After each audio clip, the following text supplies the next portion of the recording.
آج میں آپ کو پاکستان کی مسلح افواج کے آپریشن بنیان و مرصوص کی کارروائی اور اس کے نتائج سے آگاہ کرنا چاہتا ہوں، جو بھارت کی بزدلانہ فوجی جارحیت کے جواب میں کیا گیا۔ یہ حملے 6 اور 7 مئی 2025 کی درمیانی شب شروع ہوئے، جن کے نتیجے میں معصوم شہری، جن میں خواتین، بچے اور بزرگ شامل تھے، شہید ہوئے۔ پاکستان نے بھارتی جارحیت اور ہمارے شہریوں کے بےرحمانہ قتل پر انصاف اور انتقام کا وعدہ کیا تھا۔ الحمدللہ پاکستان کی مسلح افواج نے یہ وعدہ پورا کیا۔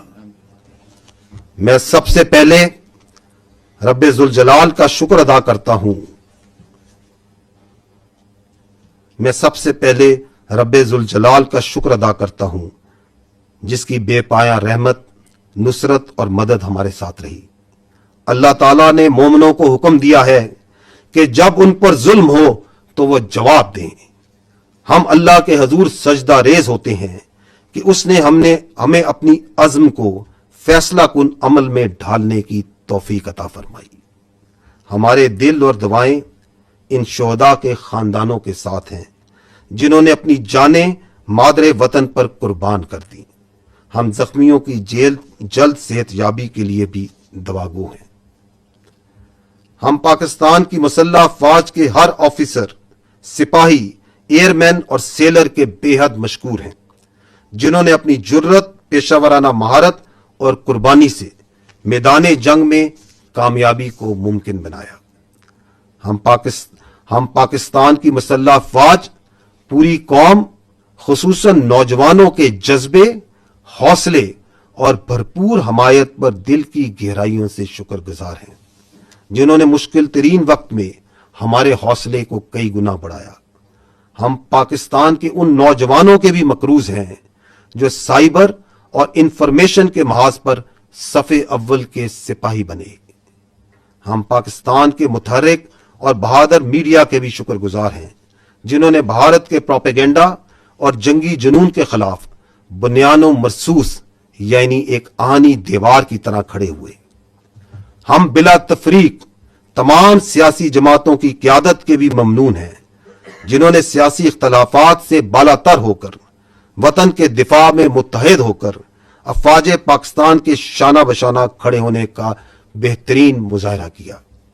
مسلح افواج، بالخصوص پاکستان کے وزیر اعظم اور ان کی کابینہ کی قائدانہ صلاحیتوں اور جرأت مندانہ فیصلوں کی بھی قدردان ہیں، جنہوں نے ملک کو اس نازک موڑ پر درست سمت میں رہنمائی فراہم کی۔ خواتین و حضرات، اب میں آپ کو آپریشن بنیان و مرصوص کی تفصیلات سے آگاہ کروں گا۔ پاکستان کا جواب ایک نصابی نمونہ تھا، جس میں تینوں افواج کی مکمل ہم آہنگی کے ساتھ حقیقی وقت پر صورتحال کی آگاہی، نیٹ ورک سینٹرک وارفیئر اور ملٹی ڈومین آپریشنز کی مکمل صلاحیت بروئے کار لائی گئی۔ زمین، فضا، سمندر اور سائبر سپیس میں مکمل ہم آہنگی سے اہم اہداف کو تباہ کیا گیا۔ پاکستان فوج کے F-1 اور F-2 دور مار کرنے والے میزائل، پاک فضائیہ کے جدید پریسائز منیشن، طویل فاصلے تک مار کرنے والے لوئٹرنگ ایمونیشن اور جدید پریسائز آرٹلری کے ذریعے بھارت کے 26 اہم فوجی اہداف کو نشانہ بنایا گیا۔ وہ تنصیبات جو پاکستانی شہریوں کو نشانہ بنانے کے لیے استعمال ہوئی، اور وہ تنصیبات جو پاکستان میں دہشت گردی کو فروغ دینے میں استعمال ہوتی ہیں، اور ان تنصیبات کو نہ صرف بھارتی غیر قانونی زیر تسلط جموں و کشمیر میں بلکہ بھارت کے اندر بھی نشانہ بنایا گیا۔ نشانہ بنانے والے فضائی اور ہوائی اڈوں میں ایئر فورس اور ایویشن بیسز سورت گڑھ، سرسا، بھج، نالیا، آدم پور، بھٹنڈا، برنالہ، ہلواڑہ، اونتی پورہ، سری نگر، جموں، ادھم پور، مامون، امبالہ اور پٹھان کوٹ شامل تھے۔ بیاس اور نگروٹا میں موجود براموس میزائل کے ذخائر جو پاکستانی شہریوں پر حملوں میں استعمال ہوئے، ان کو تباہ کیا گیا۔ S-400 ایئر ڈیفنس سسٹم کو پاک فضائیہ نے بوجھ اور آدم پور میں نشانہ بنایا۔ اڑی میں فیلڈ سپلائی ڈیپو اور پونچھ میں ریڈار سٹیشن جیسے لاجسٹک اور سپورٹ مراکز کو بھی نشانہ بنایا گیا۔ کے جی ٹاپ اور نشیرہ میں موجود 10 بریگیڈ اور 80 بریگیڈ کی کمانڈ تنصیبات کو بھی تباہ کیا گیا۔ یہ وہ تنصیبات ہیں جہاں سے بلا اشتعال فائرنگ کر کے معصوم بچوں اور عورتوں کو نشانہ بنایا گیا۔ راجوڑی اور نشیرہ میں موجود ملٹری انٹیلیجنس کی یونٹیں اور ان کے فیلڈ عناصر جو پاکستان میں دہشت گردی میں ملوث پراکسیز کو سپورٹ دیتے تھے ان کو بھی ختم کیا گیا۔ لائن آف کنٹرول کے پار وہ تمام آرٹلری، لاجسٹک اور پوسٹیں جو آزاد جموں اینڈ کشمیر میں سولینز پر فائرنگ کرتی تھیں ان پر شدید اور مسلسل جوابی کارروائی کی گئی، یہاں تک کہ انہوں نے سفید جھنڈے اٹھا لیے۔ بھارت نے ڈرونز کے ذریعے پاکستانی فضا کی خلاف ورزی کی تاکہ عوام میں خوف پھیلایا جا سکے اور ان کو ہراساں کیا جا سکے۔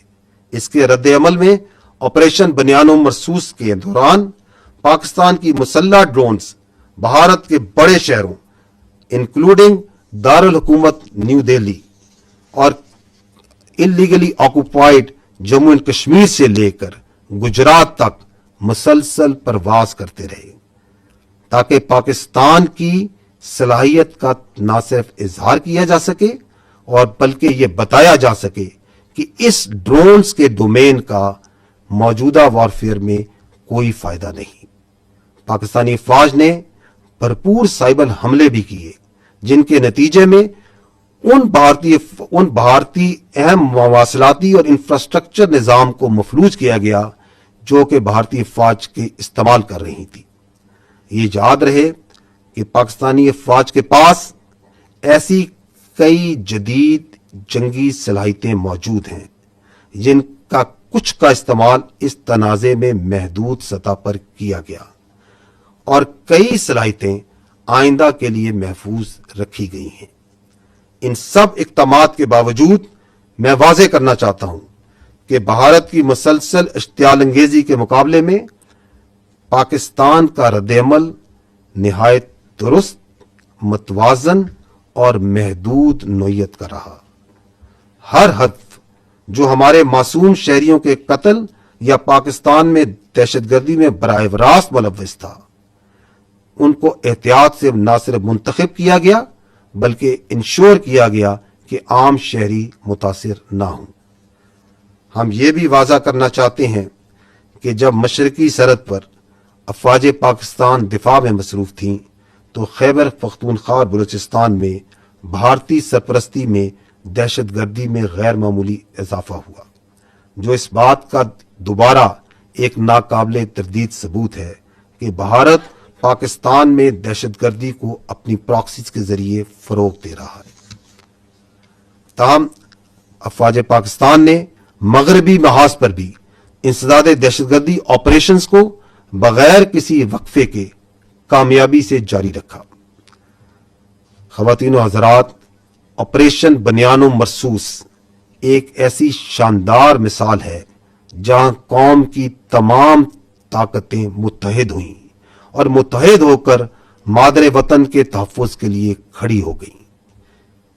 کسی کو بھی کوئی شک نہیں ہونا چاہیے کہ جب کبھی ہماری خود مختاری یا سرحدوں کی خلاف ورزی کی گئی، ہمارا رد عمل جامع، جوابی اور فیصلہ کن ہوگا۔ افواج پاکستان پاکستانی قوم کو اس کے حوصلے، عزم اور حب الوطنی پر سلام پیش کرتی ہے۔